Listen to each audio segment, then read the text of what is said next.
ఓం శ్రీ గురుభ్యో నమః. ఓం గం గణపతయే నమః. ఐం సరస్వత్యై నమః. ఓం శ్రీమాత్రే నమః. ఓం నమో వ్రాతపతయే నమో గణపతయే నమః. ప్రమథపతయే నమస్తే అస్తు లంబోదరాయ ఏకదంతాయ విఘ్న వినాశినే శివసుతాయ శ్రీవరదమూర్తయే నమో నమః. శ్రీ మహాగణాధిపతయే నమః. జపాకుసుమ సంకాశం కాశ్యపేయం మహాజ్యుతిం తమోరిం సర్వపాపజ్ఞం ప్రణతోస్మి దివాకరం. ఓం శ్రీ సూర్యనారాయణాయ నమః. ఓం వజ్రనఖాయ విద్మహే తీక్ష్ణదగ్గుష్ట్రాయ ధీమహి తన్నో నారసింహ ప్రచోదయాత్. శ్రీ లక్ష్మీ నారసింహస్వామినే నమో నమః.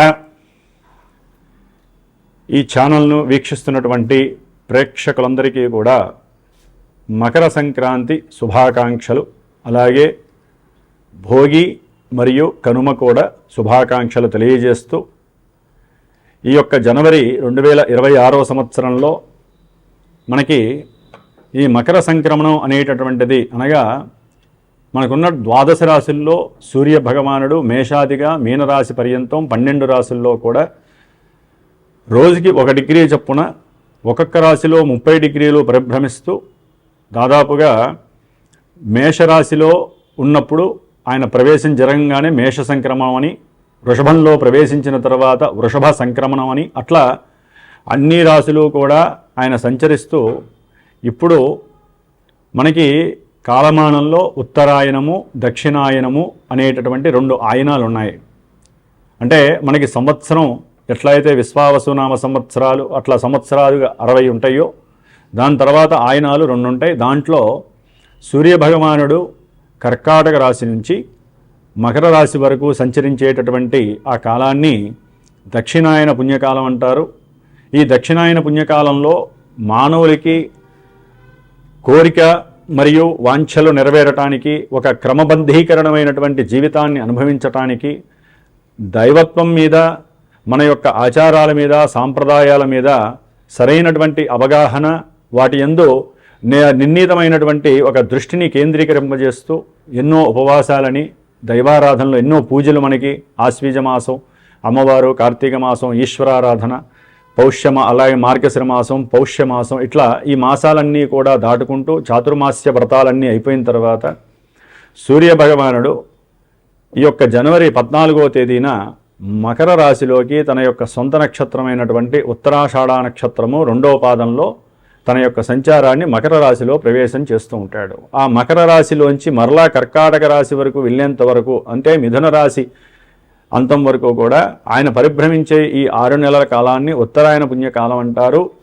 ఈ ఉత్తరాయణ పుణ్యకాలంలో దేవతలందరూ కూడా చాలా ప్రీతిగా సూర్యారాధన, దేవతారాధనలు, వారు దేవతలు ఆరాధన చేసుకునేటటువంటి సమయము. కాబట్టి ఉత్తరాయణ పుణ్యకాలంలోనే చాలా విశేషమైనటువంటి గృహప్రవేశాలు కావచ్చు, శంకుస్థాపనలు కావచ్చు, బ్రాహ్మణుల యొక్క ఉపనయనాలు కావచ్చు, అట్లాగే దేవతా ప్రతిష్టలు కావచ్చు, ఇట్లా ఎన్నో విశేషమైనటువంటి లోకహితార్థమైనటువంటి దైవ కార్యక్రమాలు జరుగుతూ ఉంటాయి ఈ ఉత్తరాయణ పుణ్యకాలంలో. కాబట్టి ఎప్పుడైతే ఈ సూర్యభగవానుడు మనకి ఈ సంవత్సరం ముఖ్యంగా 14వ తారీఖున బుధవారము బహుళ ఏకాదశి రోజున గండయోగములో బాలవకరణంలో ఈ పౌష్యమాసంలో విశ్వావసు నామ సంవత్సరంలో మధ్యాహ్నం పూట 2 గంటల నుంచి 3 గంటల మధ్యలో స్వామివారు సూర్యభగవానుడు ధనస్సు రాశి నుంచి నిష్క్రమించి మరి మకర రాశిలోకి సంచారాన్ని ప్రారంభం చేస్తాడు. ఆయన అంటే వచ్చేస్తాడు ఆ సమయానికి. సరే, కొన్ని పంచాంగాలలో మనకి రాత్రికాలం 8 చెప్పి ఇచ్చారు.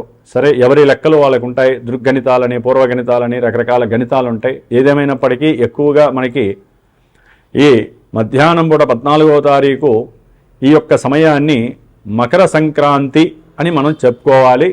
అయితే అపరాహ్న సమయం దాటిపోయింది కాబట్టి ముఖ్యంగా ఈ సంక్రమణం విశేషం ఏంటంటే ఈ ఉత్తరాయణ పుణ్యకాలం ప్రారంభంలో ఎవరైతే చనిపోయినటువంటి వారికి అనగా తల్లిదండ్రులు కావచ్చు, తాత ముత్తాతలు కావచ్చు, వారి యొక్క తాత ముత్తాతలు కావచ్చు, వాళ్ళందరి యొక్క గోత్రము పేర్లు చెప్పి ఎవరైతే మరి తర్పణాలు వదిలి బ్రాహ్మణుడికి విశేషంగా అన్నదానం కానీ, బ్రాహ్మణులకి విశేషంగా స్వయంపాక దానాలు కానీ, తమకు తోచిన విధంగా గోదానాలు కానీ ఇస్తారో ఆ యొక్క విశేష పుణ్య ఫలితము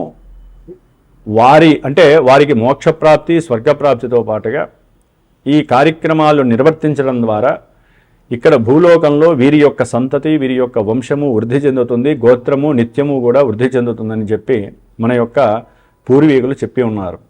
కర్కాటక రాశి వారికి ఈ జనవరి 14 నుంచి ఫిబ్రవరి 13 వరకు సప్తమ స్థానంలో మకర రాశిలో ఉన్నటువంటి చతుర్గ్రహ కూటమి, అంటే 4 గ్రహాలు రవి, కుజ, బుధ, శుక్ర గ్రహాలు ఒకే చోట కలిసి ఉండటం, అవి ఇచ్చేటటువంటి ఫలితాలు కొంత 4 గ్రహాలు కూడా ఈ స్థానంలో ఉండకూడదు. మరి కర్కాటక రాశి వారికి ఉన్నాయి అంటే ముఖ్యంగా వీరి యొక్క ఆరోగ్యం పైన ఎఫెక్ట్ చాలా పడుతుంది. అంటే తల తిప్పటము, మోకాలకి సంబంధించినటువంటి అనారోగ్య సమస్యలు, ఎముకలకి, ధాతువులకి, అట్లాగే రక్తనాళాలకి, రక్త ప్రసరణ వ్యవస్థలో కలిగేటటువంటి సమస్యలు, ముఖ్యంగా మూత్రపిండాలకి సంబంధించినటువంటి నర్వస్ సంబంధించినటువంటి సమస్యలు, అట్లాగే బంధుమిత్రాదులతో ఎప్పుడూ కూడా ఏదో రకమైన ఫోన్ల ద్వారానే కానీ, రియల్గా ఏదైనా వాళ్ళు కలిసినప్పుడు కానీ ఏదో రకమైనటువంటి దుర్భాషలాడటము, లేకపోతే గొడవలు పడటము, ఒక స్థాయిని దాటి పరిధిని దాటి వెళ్ళిపోవటము, వీళ్ళ కుటుంబంలో వీరి యొక్క పాత్ర కన్నా వారి యొక్క పాత్ర ఎక్కువ అవటం, వీరి యొక్క కుటుంబంలో ఉన్నటువంటి భార్యాభర్తలు కావచ్చు, సంతానం కావచ్చు, వీరికి సంబంధించినటువంటి గృహ సంబంధిత విషయాలు కావచ్చు, వారికి సంబంధం లేకపోయినా ప్రతి దాంట్లో వాళ్ళు ఇంటర్ఫీర్ అవ్వటం, దాని ద్వారా వీరికి వారికి మధ్య మాటలు పెరిగి అసలు కుటుంబాలు విచ్ఛేదంలోకి అయ్యేటటువంటి పరిస్థితి కొంతమంది కర్కాటక రాశి వారికి ఉండొచ్చు.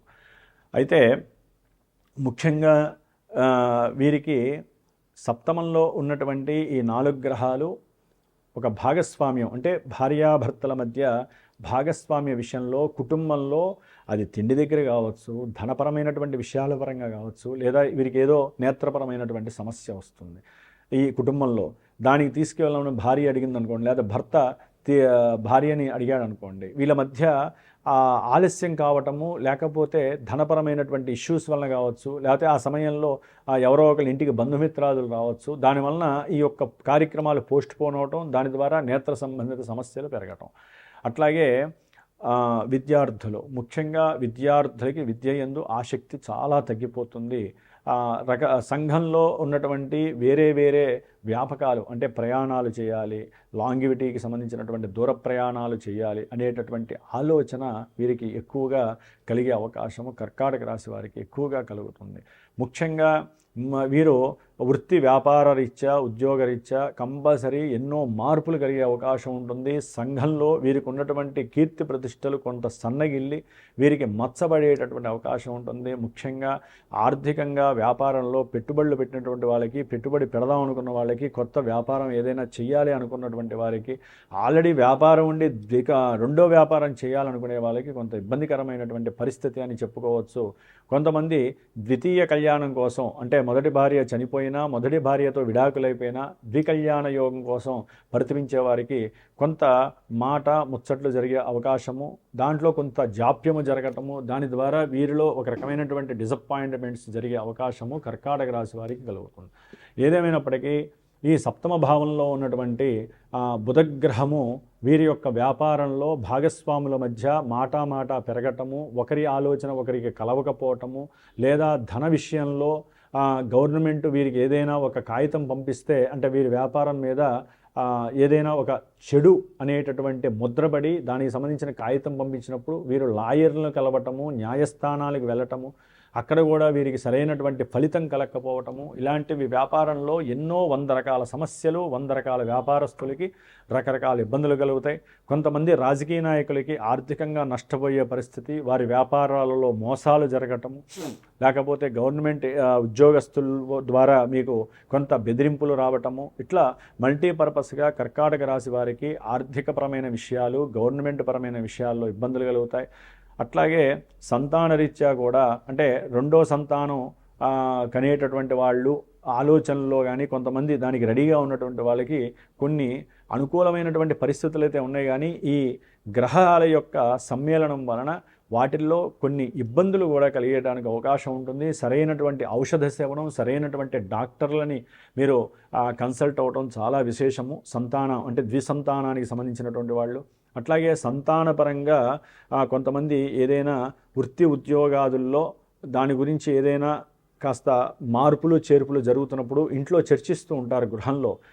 చర్చించినప్పుడు దానికి తండ్రి ఒప్పుకోకపోవటం, లేకపోతే బంధుమిత్రాలు ఏదో చెప్పారని కుటుంబంలో దాని గురించి కుటుంబం కూడా దాన్ని ఒప్పుకోకపోవటం, దాని ద్వారా వీరిలో చికాకు కలగటము, ఇట్లా ఎన్నో రకాలైనటువంటి సందర్భము లేనటువంటి సమస్యలు వీరిని ఇబ్బంది పెట్టడానికి కర్కాటక రాశి వారికి ఉంటుంది. అష్టమంలో ఉన్నటువంటి రాహువు ఆరోగ్యాన్ని నశింపజేస్తూ ఉంటాడు. రెండో స్థానంలో ఉన్నటువంటి కేతువు ఏదో రకమైనటువంటి ఖర్చుని సంతానపరంగా కావచ్చు, సినిమాలు అంటే వీరికి ఉన్నటువంటి సినిమా వ్యసనాల వలన కావచ్చు, కొంతమంది జోద వ్యసనాలు ఉంటాయి వాటి వలన కావచ్చు, ధనాన్ని కోల్పోయేటటువంటి పరిస్థితి కూడా కలగటానికి అవకాశం ఉంటుంది. కర్కాటక రాశి వారికి 12లో ఉన్నటువంటి గురుగ్రహం అనేటటువంటిది కూడా అప్పులు త్వరగా తీర్చకపోవటం, వీరు అనుకున్నా కూడా సరైనటువంటి ధనము చేతికి అందకపోవటము, ప్రయాణాలు అంటే దూర ప్రాంతాల్లో చదువుకోవాలి, లేకపోతే దూర ప్రాంతాల్లో వెళ్ళి ఉద్యోగం చేయాలి, ప్రమోషన్స్ వస్తాయి అనుకున్న వాళ్ళకి కొంచెం చేదు అనుభవం ఈ యొక్క సప్తమంలో ఉన్నటువంటి చతుర్గ్రహ కూటమి వీరిని చాలా ఇబ్బంది పెట్టేటటువంటి పరిస్థితి అయితే కలుగుతోంది.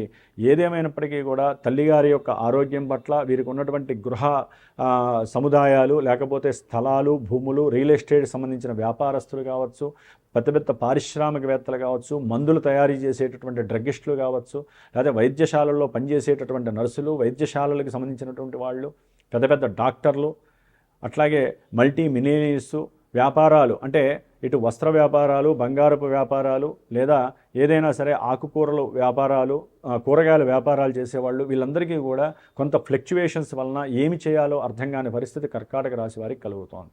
కాబట్టి కర్కాటక రాశి వారు తప్పకుండా ఈ 4 గ్రహాలకి జపతపాదులు చేయించుకోవటం, లేకపోతే నవగ్రహాలకు ప్రదక్షిణాలు చేయడం, ఈ 4 గ్రహాల స్తోత్రాలు చదవటం, లేదా పీఠంలో ఆచరించేటటువంటి శ్రీ లక్ష్మీ నారసింహ హోమంలో మీరు కూడా పాల్గొనేటటువంటి అవకాశం తీసుకోవటం, ఇలాంటివి చక్కగా చేసుకోండి. ఆ 4 గ్రహాల యొక్క వీక్షణ వలన మీకు కలిగేటటువంటి అనారోగ్య బాధలు, అసౌకర్యవంతమైనటువంటి ఇబ్బందులు, చదువు యందు నిర్లక్ష్యము, విద్యార్థులకి ఆటంకాలు, ప్రమాద దోషాలు లేకపోవటం, భార్యాభర్తల మధ్య ఎడబాట్లు, గొడవలు ఇలాంటివి లేకపోవటము, అట్లాగే గృహ సంబంధిత విషయాలలో కోర్టు కేసుల యొక్క వాయిదాలు, అట్లాగే వారు చేసేటటువంటి ప్రతి కార్యక్రమంలో అలసటతో పాటుగా ఆలస్యము, అలసత్వము ఈ రెండూ కూడా పోవటానికి ఆ లక్ష్మీ నరసింహస్వామి వారి యొక్క అనుగ్రహం పరిపూర్ణంగా మీకు లభిస్తుంది. ఓం శ్రీ లక్ష్మీ నారసింహస్వామినే నమో నమః.